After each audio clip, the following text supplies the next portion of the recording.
اللہ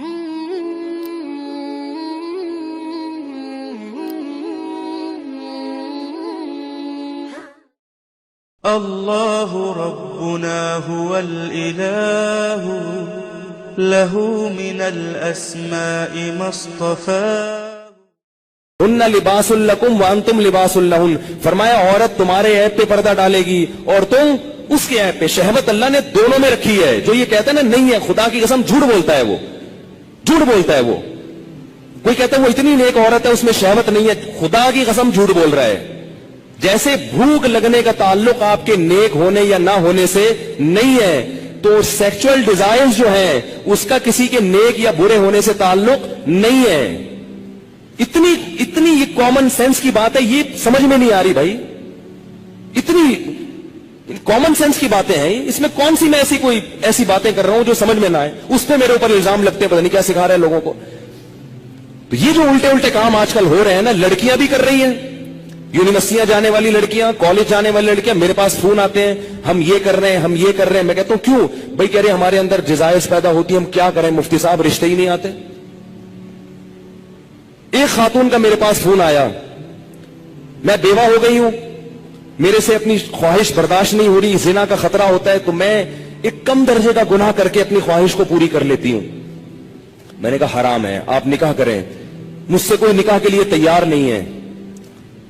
میں نے کہا آپ اپنے حقوق سے دستبردار ہو کر کسی سے نکاح کر لیں کہ بھئی مجھے صرف اپنی اس حلال خواہش کے لیے کسی مرد سے نکاح کرنا ہے، میں اپنے آپ کو گناہ سے بچانا چاہتی ہوں، میں اپنے حقوق چھوڑنے کے لیے تیار ہوں. میں نے کہا کر لے گا نکاح، کیونکہ اللہ نے عورت کی خواہش کے لیے مرد کو بنایا اور مرد کے لیے عورت کو. اس کے علاوہ کوئی راستہ اسلام میں حلال نہیں ہے. اور اس مرد سے بھی قیامت کے دن سوال ہوگا جو اتنی بیوہ اور اس جیسی لاکھوں عورتیں بیٹھی ہوئی ہیں، حرام طریقے سے خواہشات پوری کر رہی ہیں، اور جب اس کمبخت سے کہا جاتا ہے کہ تو نکاح کر لے تو کہتے ہیں مجھ میں نکاح کی طاقت نہیں ہے. جبکہ انٹرنیٹ پر روزانہ ننگی فلمیں دیکھ رہا ہوگا، اتنی شہوت ہے، روزانہ اور طریقوں سے اپنی حرام خواہشات پوری کر رہا ہوگا، اور بڑے بڑے قوم میں کارنامے سر انجام دے رہا ہوگا جن کے لیے اچھا خاصا حوصلہ چاہیے. لیکن جہاں کسی عورت کو عفت اور پاک دامنی والی زندگی میسر کرنے کی بات آتی ہے، نکاح کی بات آتی ہے، یہ بکری بن کے بیٹھ جاتا ہے، کہتا ہے میرے اندر قوم سے لڑنے کی، رشتہ داروں سے لڑنے کی طاقت نہیں ہے. ویسے اس کو بولو نا وہاں جا کے بم رکھ کے آؤ تو رکھ کے آ جائے گا. اس کو بولو نا یہ فتح کر لو مارے کا، یہ کر کے آ جائے گا. تو بھائی یہ طریقہ نہیں ہے. اللہ نے سورہ نور میں نظروں کی حفاظت کا حکم دیا، اور اگلی آیت میں اللہ نے نکاح کا حکم دیا ہے، آلٹرنیٹ فورن بتایا ہے. تو اللہ نے صرف اور صرف مرد عورت کو ایک دوسرے کے لیے پیدا کیا ہے، اور لڑکا بھی کر رہا ہے. ان سے بولو کہ بھائی تم شادی کیوں نہیں کرتے؟ پیسے ہی نہیں ہے، کیسے کر لیں شادی؟ پیسے ہی نہیں ہے. گرل فرینڈ کے لیے پیسے کہاں سے آ جاتے ہیں بھائی تمہارے پاس؟ نکاح کے لیے یہ دماغ سے نکال دو کہ پیسوں کی ضرورت ہوتی ہے. یہ دنیا کا سب سے بڑا جھوٹ ہے کہ شادی کے لیے پیسے چاہیے. او بھائی شادی ایجاب و قبول کا نام ہے. خدا کی قسم نہیں چاہیے پیسے شادی کے لیے.